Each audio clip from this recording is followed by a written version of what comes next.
you doing, Brother Craig? How you doing?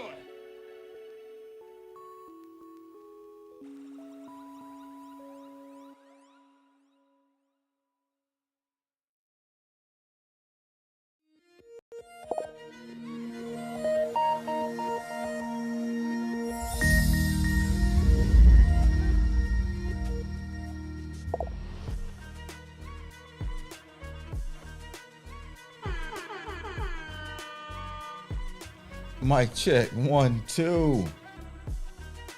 How's everybody doing today? It's Monday, y'all.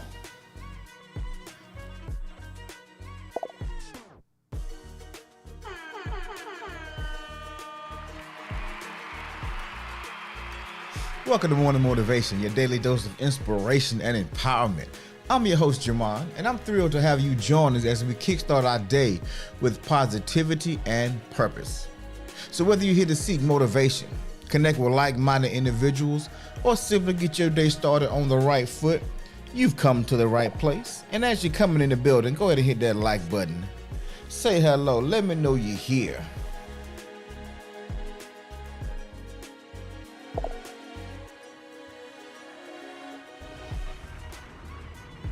Shout out to my sis. Guess what, y'all? K is number 1 in the doggone building.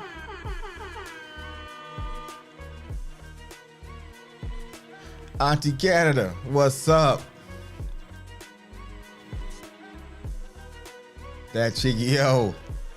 What up, cuzzo? D-Rob, salute. Oh, not the nephew. As my uncle would say, those little petri dishes. Yes, sir. Those little petri dishes are so cute and cuddly, and they come by and just bless you. They just bless you. But definitely hope you feel better too. Get well soon. Been down since Friday, man. Look, as a man who has his fair share of children, as a man who actually I love people in general, but children really hold a special place in my heart because they are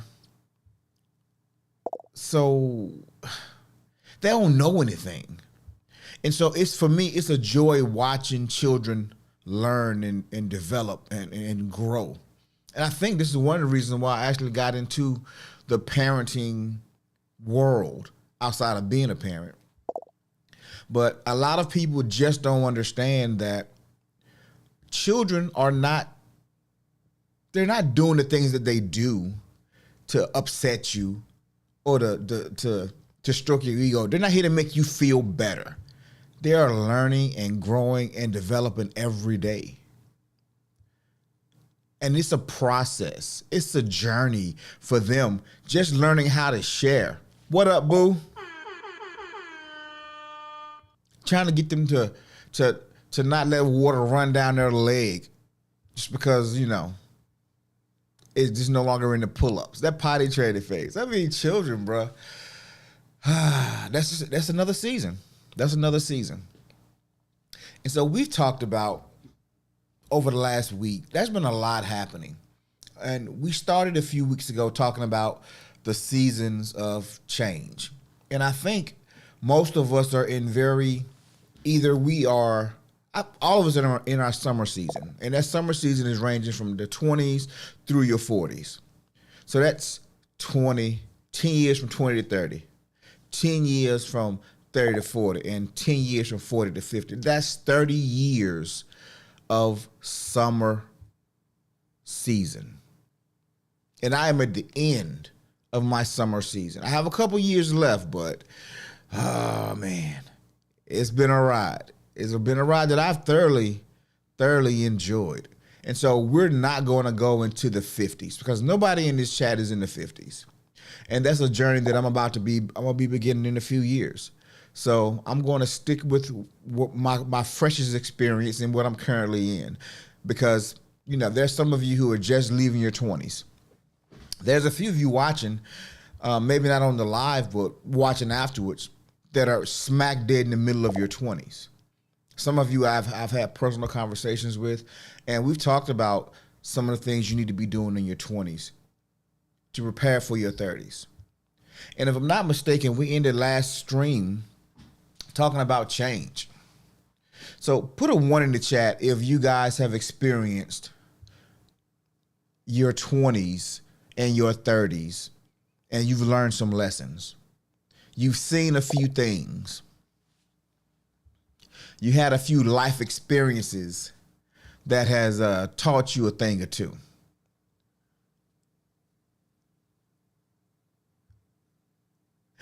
Yep. Kay is first in a building today. It is only funny because Kay is nowhere close to being a morning person. I think she might be the opposite of a morning person. Oh, man. Oh, yeah, that's your side. I done seen a few things. I done learned some things. How many of y'all thought that in your 20s, the older you got, the better it was going to be? How many of you thought when you was leaving high school that you couldn't wait to be an adult? You couldn't wait to get out on your own, to have your own bills, to live life on your terms. Give me a 2 if you thought you was going to live life on your own terms and you was going to show everybody how to do this thing called life. Yes, my bad, boo. She do wake up in the mornings. I mean, 10 o'clock, it's still considered morning. 10:30 is still considered morning. Yeah. I remember when the show first started, she said, bro, I love you, but don't expect to see me every day. I am not a morning person. And that's how the voice she said it in, too. Oh, yeah. Boo said, yeah, she thought she was going to do this life thing. She was going to show everybody how to do it. Y'all been doing it wrong this whole time. But I'm a teacher. I'm going to learn you. And then we get to the spot where, hold on, before I get to that. D-Rob said, shake my head, life got hard after that first year of college.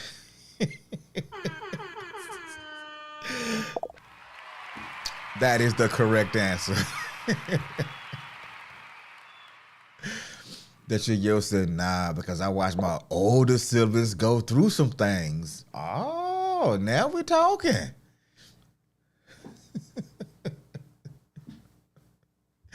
Oh, you know what? My apologies. Kay has just corrected me, y'all. She says she is a morning person. Just don't talk to her in the morning. I don't want to be talked to first thing. Life hit me hard like the brick Craig hit Debo with. Bruh, look, that brick, it's a metaphor. Everybody catches that brick. Sometimes we catch it in the chest. Sometimes we catch it in the forehead. But that brick is coming for all of us. That brick coming for all of us. And I promise you, we think we're going to go out here. Man. Shout out to my producers. Shout out to the producers in the show. Yeah, it's been let's do that right there. How about that? Oh man, I ain't done nothing this morning, y'all. Ooh, all right. We good now. We good. Shout out to that chick, yo. Even sick, she's still producing the show. I tell you, boy, I got some good folks surrounding me. Got some amazing people surrounding me.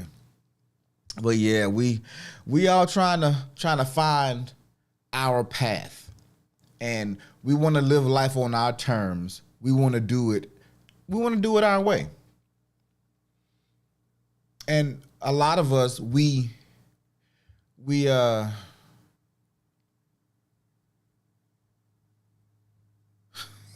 so Kay said, yo, unfortunately, I'm the oldest sibling. Yep, me too, Kay. The oldest sibling, man. It's a little tougher road.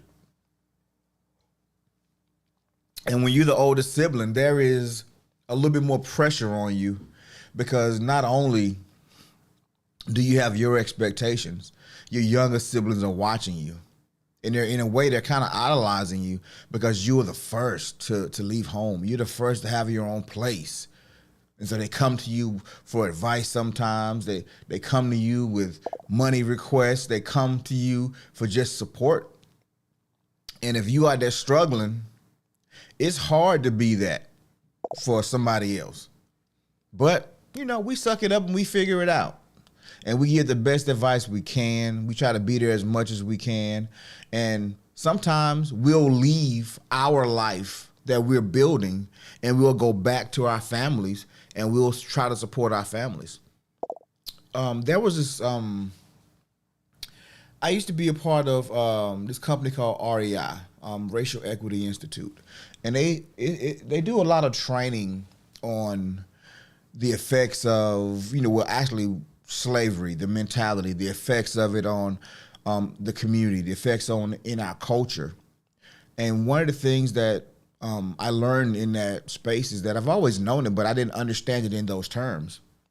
And it says that if you look at a lot of white families or Asian families or just general other families other than the black community, or black and brown or minority community, money moves forward or backward. It moves one way or the other, right? Meaning, if I'm a child, my parents they got an inheritance from their parents, which helped them get started in their life. They got loans for college to help them get started on the right foot. They received a house, or they were subsidized by their parents, which helped them to get a little bit further down the curve, helped them establish credit, helped them to do those things that make life a little bit more manageable early. But in the minority communities, and for this case, I'm talking about the black community, money don't just move backwards. Money just don't move forward. Money moves side to side. Because I might be in college, but I'm getting student loans, I'm getting FAFSAs, but I'm also taking that money from my student loan and I'm helping my mama pay the mortgage or the rent. I'm helping my grandmother with her insulin or her medication. I'm helping my auntie or my cousin who was evicted. And so my money is being stretched all over the place. And so that's how it is when you are an older sibling. You're not just trying to figure your life out, because we have our own ideals. We have our own thought processes and thoughts on what we're going to do. But we have our friends pulling on us. We have our relatives that we just left, moved out of the house. They're pulling on us. And then there's all these expectations from our family and from main culture in general. And so we start going against tradition and we're going to do new things. And then we find out that being an adult is so overrated. Oh, it's overrated. And that's one reason I love my son Jordan, yo. When his joker hit 17, he said, Pop, he said, I'm gonna get the most out of this year. I said, what are you talking about? He said, I'm not ready to turn 18 yet. I said, why not? I mean, everybody want to be 18. He said, not me. He said, I enjoy being a kid. I enjoy eating for free. I enjoy not having to pay a light bill. He said, do you know I went and bought some paper plates the other day and they was $8? I don't know how y'all do this adult thing. I don't want to do that. And so he has enjoyed that 17 to 18 year window immensely. And now that he's 18, he's like, all right, Papa, I guess. Hard is an understatement. It's a bullshit. Yeah, he has it. Look, he got him a job now. He's paying. He's paying his little card note on time. He paid early now, And so and the reason I say that is that he listens. Now, my other children, man, them juggers couldn't wait to get out the house. They couldn't wait. Couldn't wait to leave. And now they all just like, man, this adult stuff is for the birds. Except Junior. I think Junior was probably he's adapted the fastest and the best because he listens. He actually, I'll tell him, okay, Junior, this is what you need to do. Focus on this, focus on that. And he'll listen, but he'll listen to try to prove me wrong. But I respect it because he'll go out there and okay, Pop told me to do this, but I don't think that's the right way. Let me try this other thing first. And he'll stick his toe in the water and be like, oh, heck no. Yeah, I'm gonna do what my Pop said. And he'll circle back around and he'll be like, Pop, you was right, man. He said, I almost made a mistake. So he's out there doing the trial and the error thing. And so he's setting himself up for some good success down the road. So I'm excited to see what his next level is. He's doing what a man is supposed to do. He's making his own path, but he's also taking the advice. And that's what a lot of us don't do. We don't take the advice because we think that, the way it's been done is old, it's antiquated, but it's been done that way for a reason. Life is hard, and there's a lot of different ways to do it, but there's only a few to do it successfully. And so today what we're going to be talking about is the only guarantee in life. The only guarantee in life. And that's change. We've been talking about all these seasons and how when children are born and they go through their elementary and middle and high school days, life is all about possibilities. Little Johnny, what do you want to be when you grow up? I want to be a doctor, or I want to be an engineer, or I want to play in the NFL. I want to play for the Carolina Panthers, the greatest franchise in North Carolina. Shout out to them boys yesterday. Carolina finally got them a W. First W in, has it been over a year, 2 years? Man, my team is going through it right now. Oh, man. But anyway, I'm not going to get sidetracked. Going through the period of hopefulness. And then you get into your 20s, there's a new season. You begin in your summer season. The first was the spring.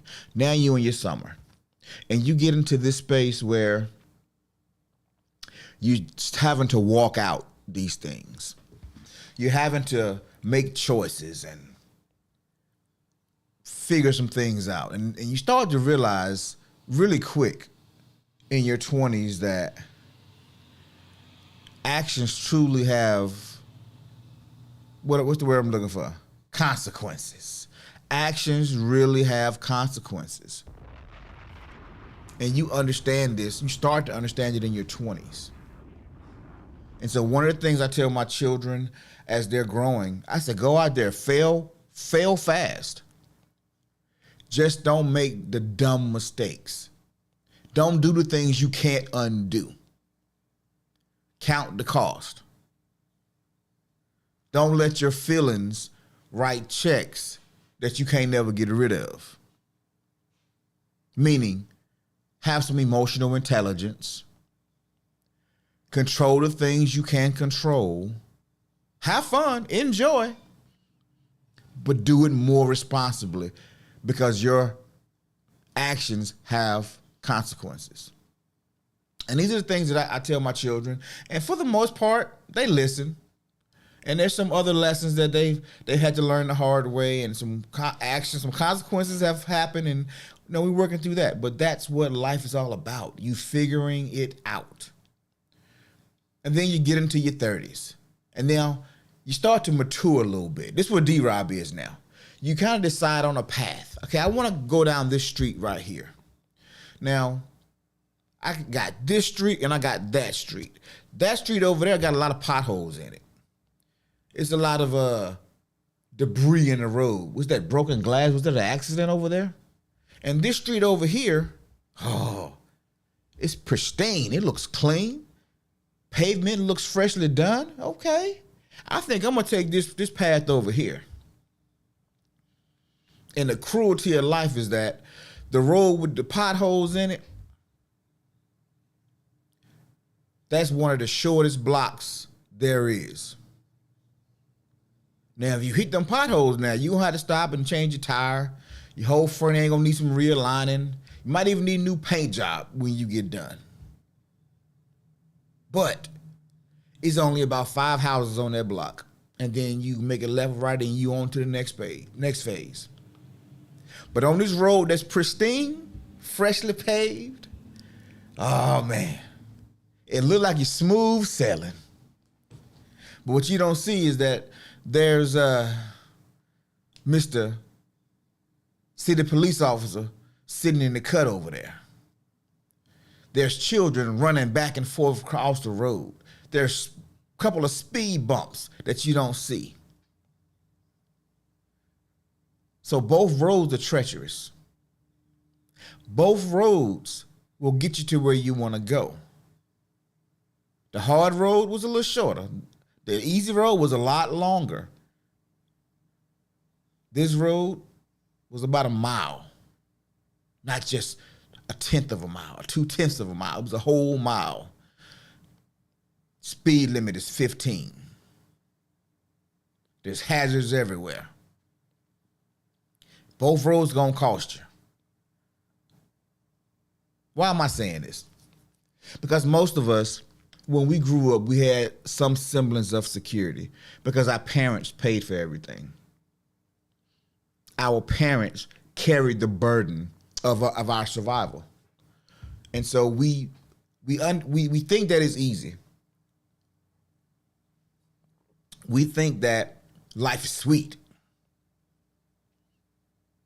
And so most of us, because of where we come from, we take the road with seemingly less hurdles. And we go out there and we start bumping our head. We're getting speeding tickets. We're having to swerve to miss kids and running in the trees. All kinds of stuff happening. And we realized the easy road wasn't that easy. The easy road wasn't that easy. So as we get through our 30s and we're starting to mature, we're starting to get more laser focused on our careers. We're starting our families. We have small children.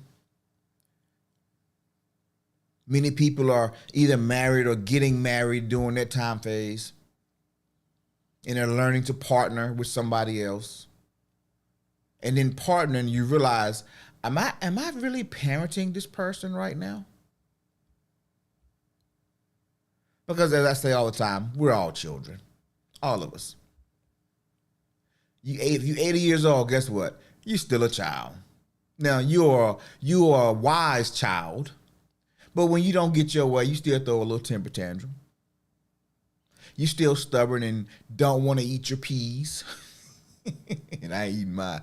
Definitely ain't eating no doggone peas. And then you get in a relationship with other people, and then they have to deal with you. You have to deal with them. When the truth is, nobody wants to get into a relationship to have to handle somebody else. We get into relationships, why? For community, for partnership. We want it to be a little easier. We don't want all the friction. But alas, that's not the human condition. That's not our human natures. Because some of us, we ain't happy until we done pissed at least 3 people off in a day. Some of us love drama and toxicity. just the human condition, man. And so we'll wake up on the wrong side of the bed and we'll make it our mission. No, we don't see it that way. But just think for a second. Have you ever been in not altercation? I had an interaction with somebody, and you was you wasn't feeling good all day. But after you read this person, or you give them the business, or you tell them about themselves, or you just do stuff that just ticks them off, and you ticking them off, do you walk off with a little smile? Do you walk off like, yeah, I got him? Tell the truth. Put a 1 if you've done that. Let me see a 1 if you've ever done that. And just aggravating them made you feel just a little bit better. Be honest. Tell the truth now. Be honest. I'm waiting for that 1. I need to see it because I know. And not because I do that. I'm actually a little bit of the opposite.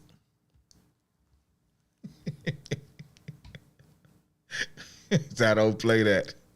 She said, miss me with that. Okay, my lips are sealed. Okay, I got you. Okay. Nobody's gonna admit it, but deep down, we all have felt that little twinge of satisfaction. And it's not wrong. It's not right. It's just who we are as humans.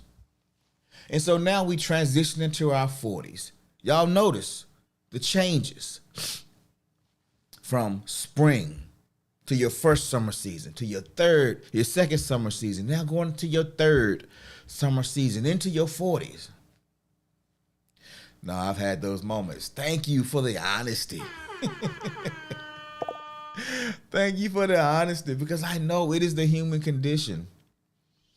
I've had people that I recognize, not all the time, but most times I recognize when somebody is trying to get under my skin. And then I'll see, once they get under my skin, I'll see the satisfaction on their face. Now they're happy.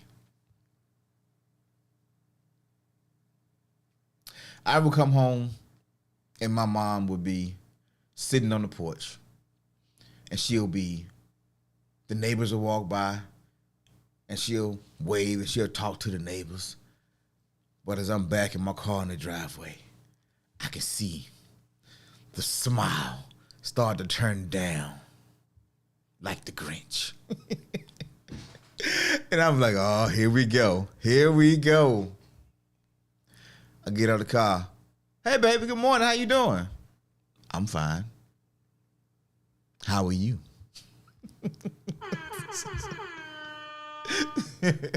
I'm fine. How are you? I'm like, Mama, you were just smiling at that lady right there. Why are you frowning at me? I'm not frowning up at you. I'm like, and I just be like, man, I shake man, I walk in the house, but then I look back, and then she'd be like this. Got him. Got him. Some days she wasn't happy until we'd have had at least one little argument about something stupid. But that's the human condition. But anyway, that story popped in my mind real quick. So you go into your 40s, and that's where I am, and a few of you are as well. You get into your 40s, and you start having some regrets about your life. You start looking at your peers, your siblings, and you see where they are.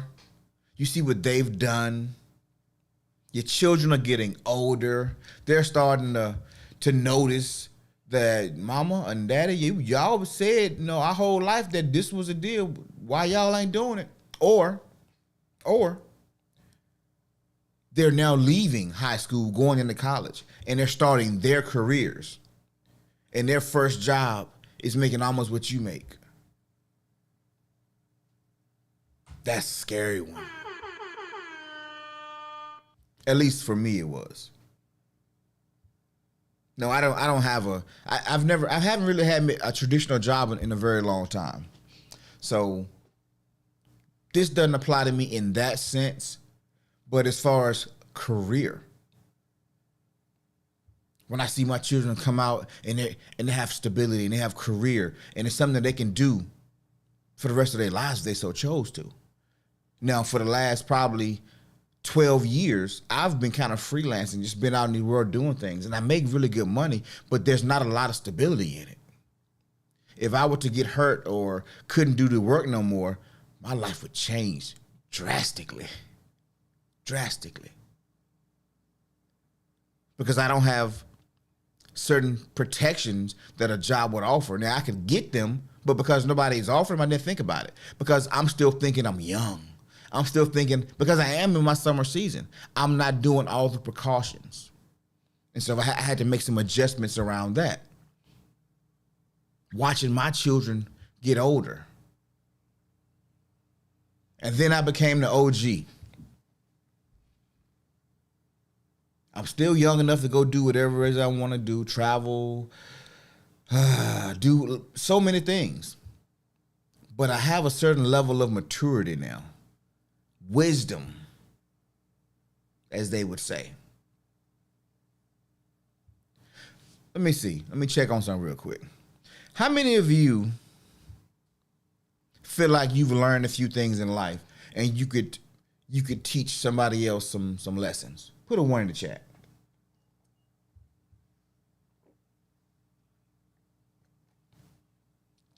If you feel like you've learned some lessons, you've gained some experience through the last 20 plus years, you can show somebody some things. You could help them avoid some pitfalls.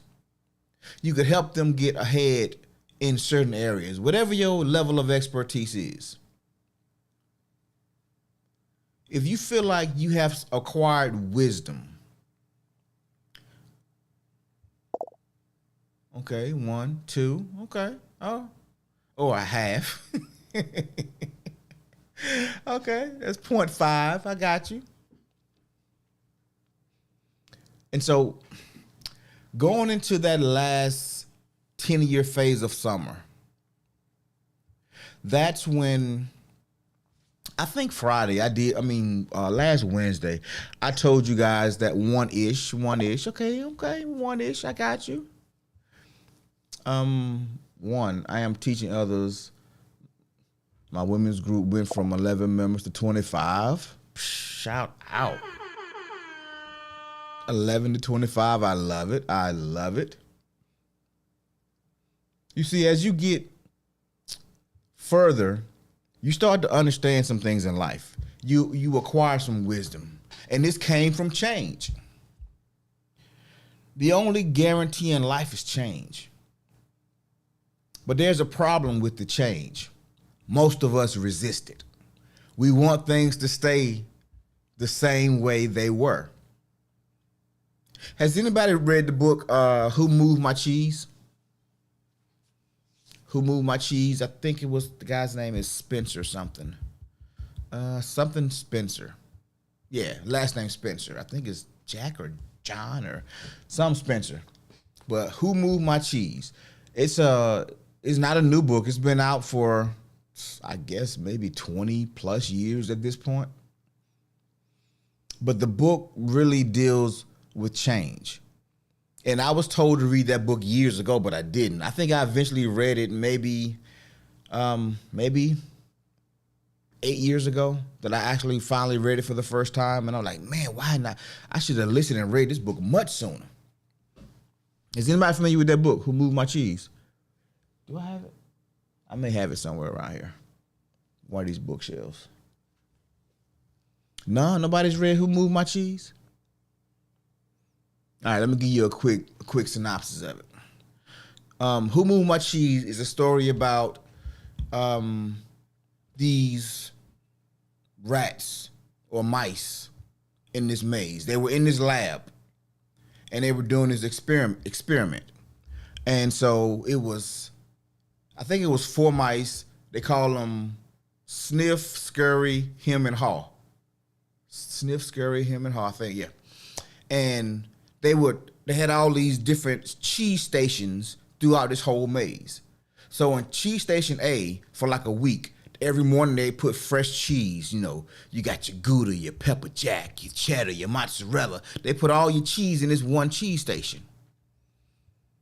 And so the mice would come in, they would go there, they would eat their fill and just relax all day, eating it until it was gone. And then they'd go back to their home area and they would relax. They would shut the maze down.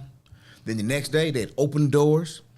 The mice would come in, they would go back to cheese station A and they would eat.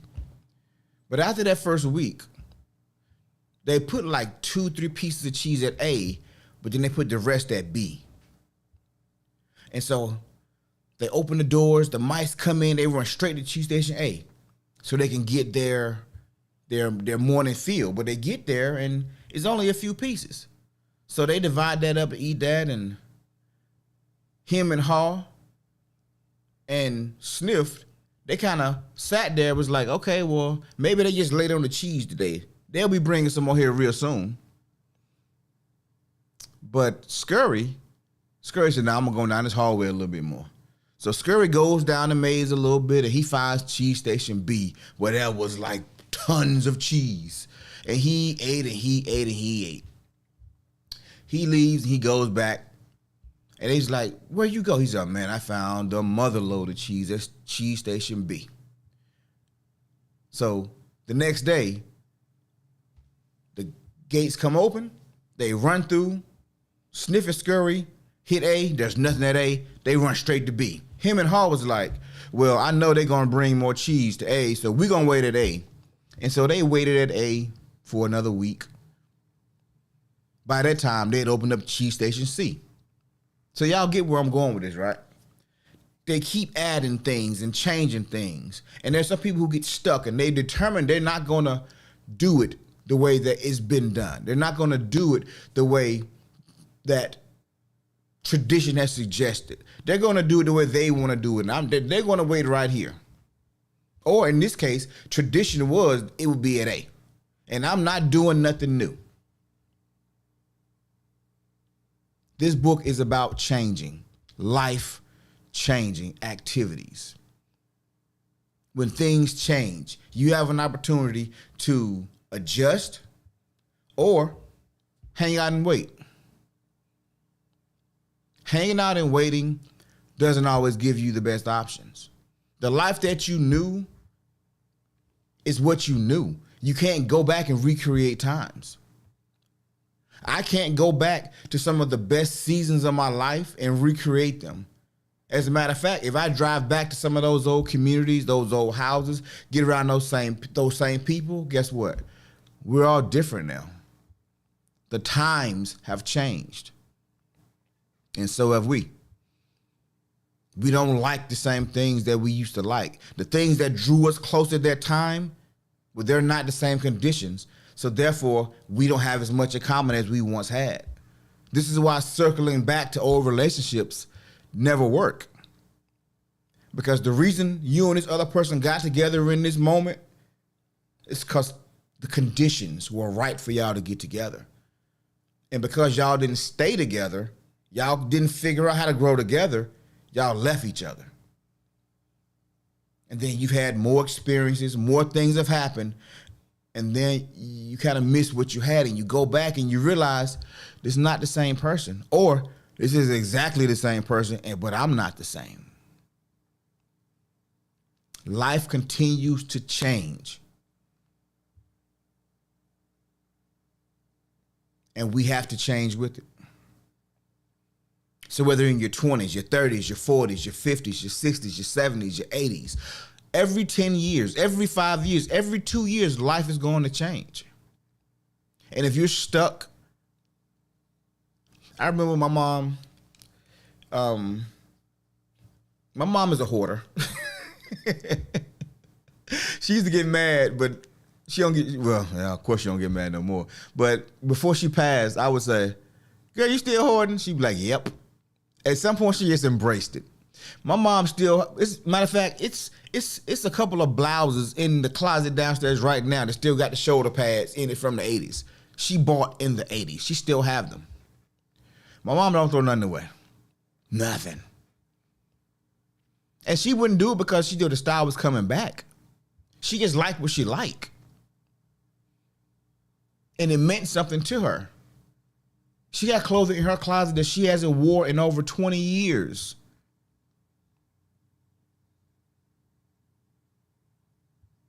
Change, man. Change. If you don't change with the times, you collect baggage. You collect luggage. You start to hoard life experiences. You hoard emotions. You hoard people that don't serve you. You hoard stuff that's only going to weigh you down. And so when change happens, we have to change with it. We have to adopt the new mentality. You know, it was really popular one time to dress in the Gothic attire. It was really popular one time to wear oversized, baggy clothes. It was really popular one time to rock the skinny jeans, even if you were a thick person.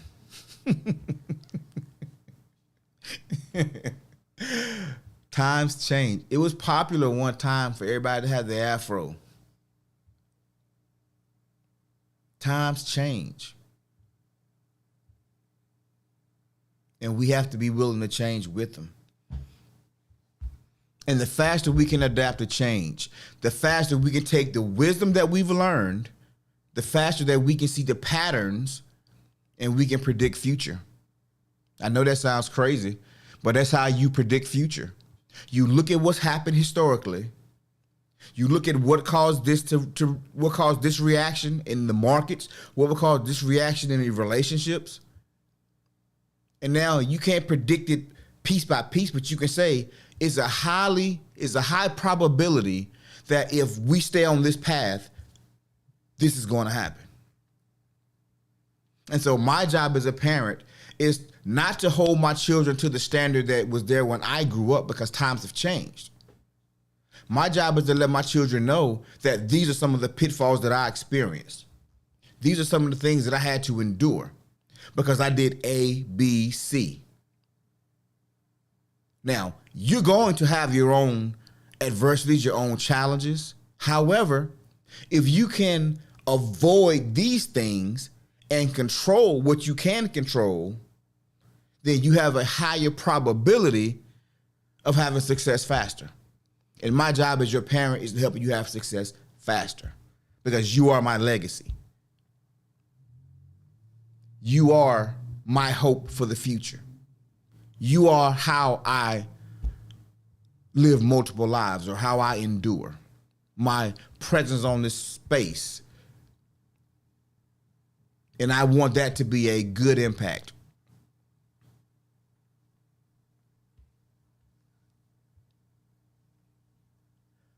And the problem with change, the problem that most people have, is that change is risky. And that's why so many people avoid it, run from it, because change is risky. There's a certain amount of risk that's involved in it, because there's unknown factors, things that you can't control, things that you don't even see coming.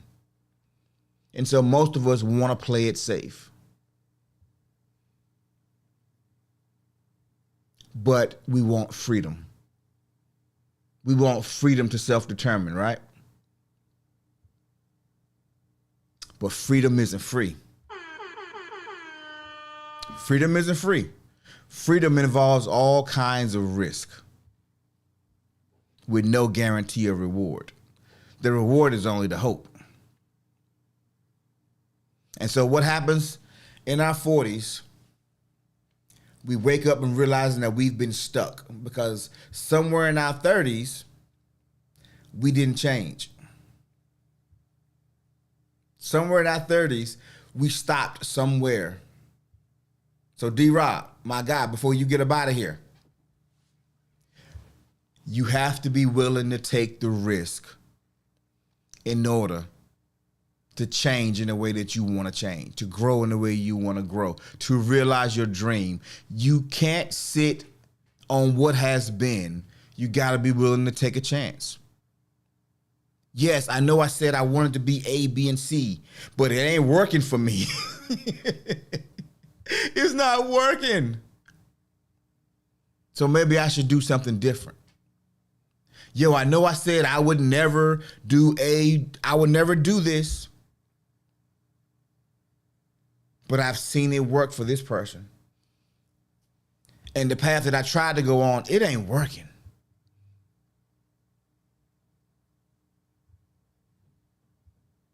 Okay, I'm gonna try it. I'm sorry. I gotta know. I need to know for myself. The greatest, I don't want to call it that. One of the greatest challenges that people have, especially young people that don't have a lot of experience. The worst thing a young person can do is to take everybody's word for everything. Because what happened for this person 20 years ago may not hold true today. And what happened today probably was crazy 20 years ago. Times have changed.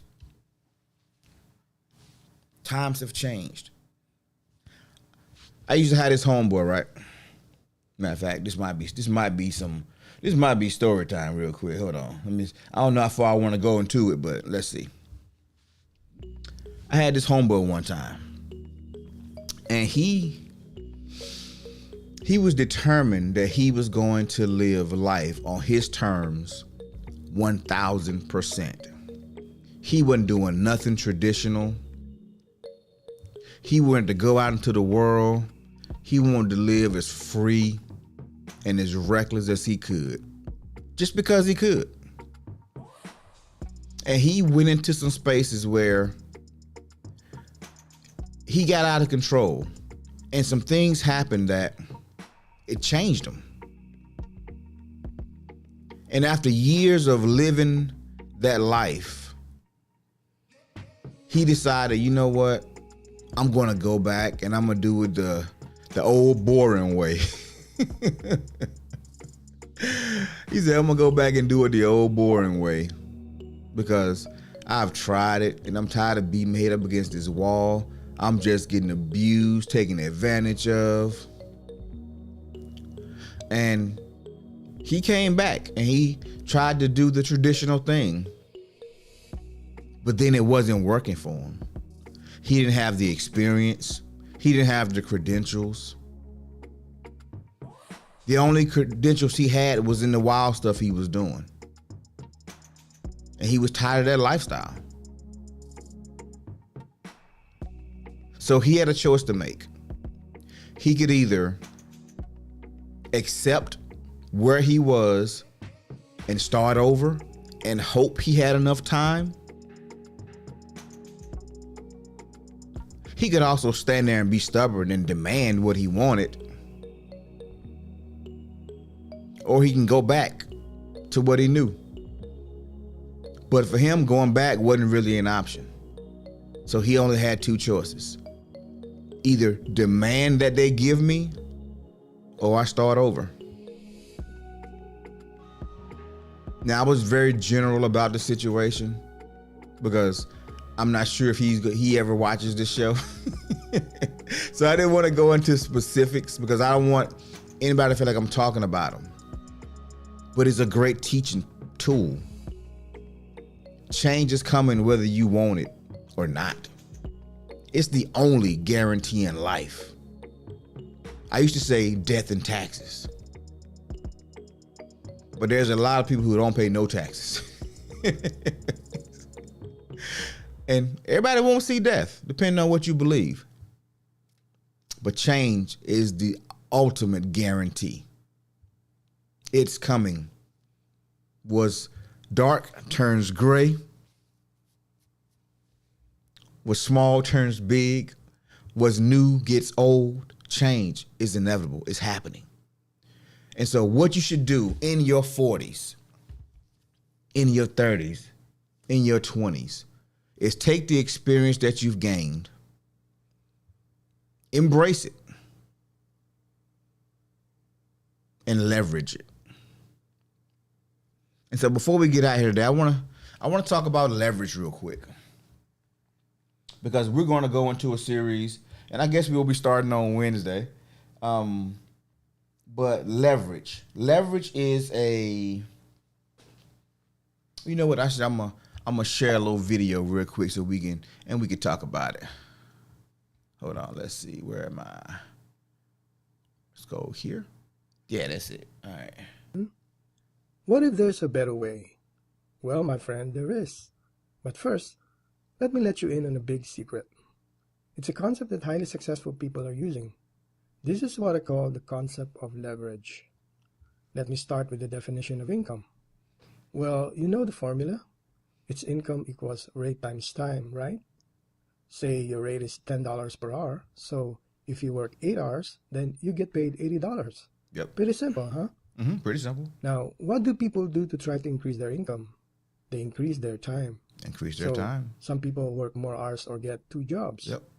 But what the real majority of people do to try to increase their income is to increase their rates. Yep. This is the main reason why we are told to get a good education so we'll get a good job. Get a good rate. People try to get promoted, some pursue better careers, or maybe take an MBA or PhD. All these strategies simply to increase. So I'm going to pause it right there. But that's what most of us do, right? When times change, when money gets a little tighter, we try to give more time. We want to increase our time. Can I get some overtime on my job?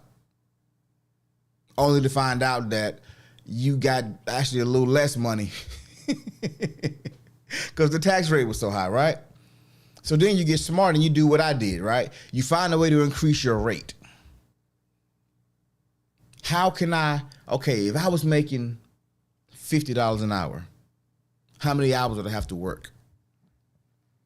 If I was making $85 an hour or $100 an hour, how many hours would I have to work? Not as much as it was if I was making $10 an hour, right? Okay, cool. Want to just hit that real quick. But we're talking about leverage. The rates. This is what I call the employee mindset. Now, I'm not saying there's something wrong with this. What I'm just saying is there is a better way. Let me talk to you about the new mindset. The leverage mindset. Leverage. Or what I call the entrepreneur mindset. Let's step back for a while to see the difference. Again, income equals rate times time. Here's the enlightened definition of income. It is income equals rate times time times leverage. What is leverage? Leverage is something that you use to gain maximum advantage. Let's say you want to move a huge stone. You use a lever. This is the same principle when you have a flat tire. You don't use your hands to lift the car, right? You use a jack. Use a jack. So basically, you leverage your efforts through the lever or a jack. And this is what the concept of leverage is all about. It's all about leveraging your efforts. Now, let's take a look at some of the most successful people and see how they leverage. Business owners. Business owners or entrepreneurs leverage their income through their employees. Let's say you as a business owner has 100 people. Then you are basically leveraging your income through those 100 employees. One of the richest men during his time has profoundly put the concept of leverage in a single statement. J. Paul Getty said, I'd rather have 1% of the efforts of 100 people than 100% of my own efforts. Now, let's take a look at investors. Yep. Investors leverage. Right there. Leverage, ladies and gentlemen. If you are in your 30s and in your 40s and you have learned something that can help somebody else, you have solved problems in your life that can help somebody else. Your leverage is your wisdom, is your experience. You can take your experience, your wisdom, and as Auntie Canada just said, she went from 11 members to 25. So one life experience is now helping 25 people. That is leverage. And the more she do it, the better at it she get. The more she can problem solve, she's going to start to see her income grow. The more value she has, the more impact she has, she can start to see her knowledge base expand even more.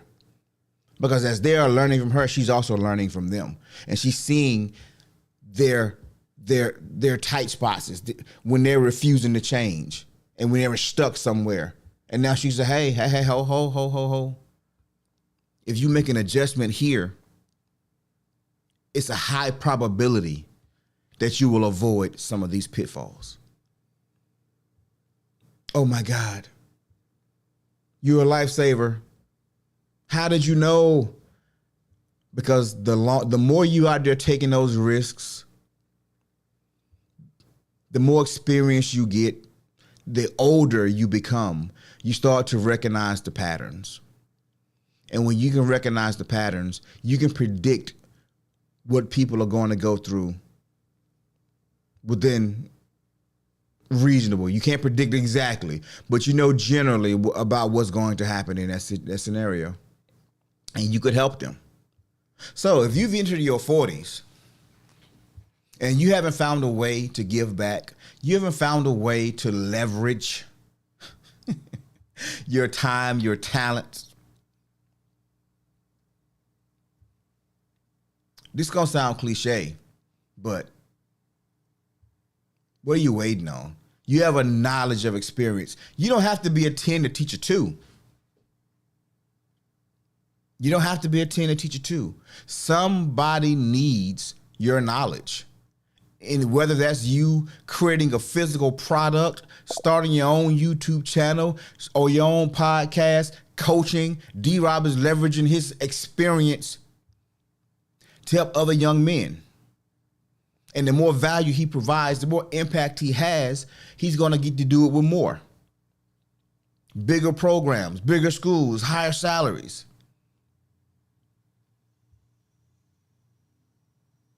Leverage. You've gotten this far. You've learned so many things.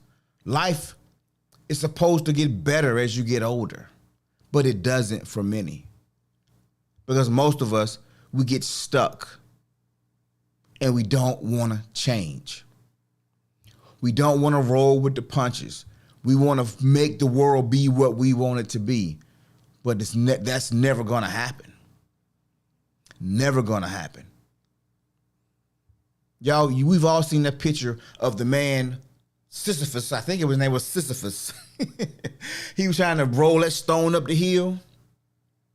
And that was his punishment from the gods, to keep rolling this stone up the hill for eternity. And that's what some of us are doing. We're trying to roll this stone up the hill called my best day. What I want, my desire. And when our desires meet the right environment, they grow. But when our desires are opposite of the environment, they're not going to grow. So we have to change our desires. Change, maybe not the desire itself, but change how we go about it. We have to be open to the prospect that, or the possibility that I have to change. I can't do what I've always done because it's always gotten me these results. Or I must change what I've done because it ain't got me nowhere. So if I want this thing that's in front of me, I have to do something to change.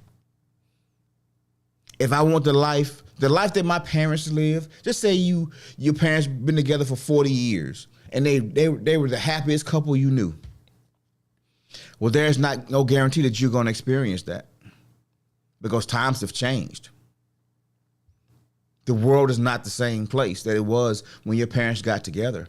So you have to find your own happiness. However, you can take lessons from your parents. How to love somebody unconditionally. How to be even-tempered. How to be demanding only when necessary. How to not want to piss your partner off 3 times before 12 o'clock.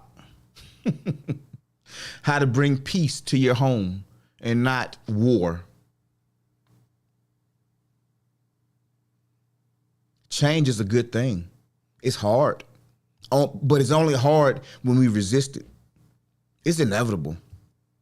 It is inevitable. It's going to happen whether you want it to or not. There's nothing you can do. The only guarantee we have in this life is change. So you can change with it, with the flow, or you can fight the current and lose. Because that's really the only thing that's going to happen. Now, you might be one of those people who put them bell bottoms in their closet back in the 80s, and then they came back around in the 90s, and you put them bell bottoms back on, and you was in style again. But you only have so much time before them pants wear out, and that style go away again, because life is constantly ebbing and flowing. Ebbing and flowing. And walking around in bell bottoms at 60 won't be the same as doing it in your 20s. It's nothing worse. I ain't gonna even do that. Never mind. I'm gonna get up off of that one. Oh man. But look, change is the only guarantee. And I know I promised to talk about, the 40s and the things we should be doing more of in the 40s. And if you guys want that, put a 1 in the chat and I'll do it on Wednesday. 40s for what 40s, what's the best way to put it? How our 40s should look for men and for women. For women, it's generally kind of the same list of things, but there are a little bit more specific because biologically we do have a few differences. So there's some things in our 40s as men that it helps us. It and some hurt us. And for ladies, it helps you, and sometimes it hurts you. If you're interested in that, put a 1 in the chat. If not, then we can go on to the next topic, the next personal development strategy. But I really have enjoyed this particular one. And shout out to Auntie Canada, man. You still doing it. I remember when you first started talking about that, about your group. I was excited for you. And to know that you're still doing it, it's just like, yes, ma'am. You are in the right zone right now. You're living, you're learning, you're imparting. You're adapting to the changes. And that's truly what life is about. You decide what you want, who you want to be. And you go out and you make it happen. But every few years, the culture changes and we have to be willing to change with it, to adapt to those changes. That don't mean we got to stop dreaming or stop chasing our dreams. We just have to be nimble. We have to keep going. And you can't get involved or care as much about as what people, how they would do it, because it's your path. And you have to maneuver as you see fit.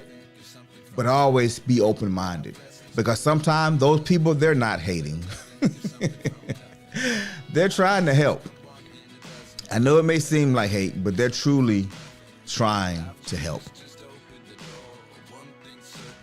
So, you don't have the luxury of failing fast when you're in your 40s as you did when you were in your 20s. And you're not going to fail as much because you have a lot more wisdom. You recognize certain patterns, but you do have to be willing to change. Change strategies midstream, change thought patterns.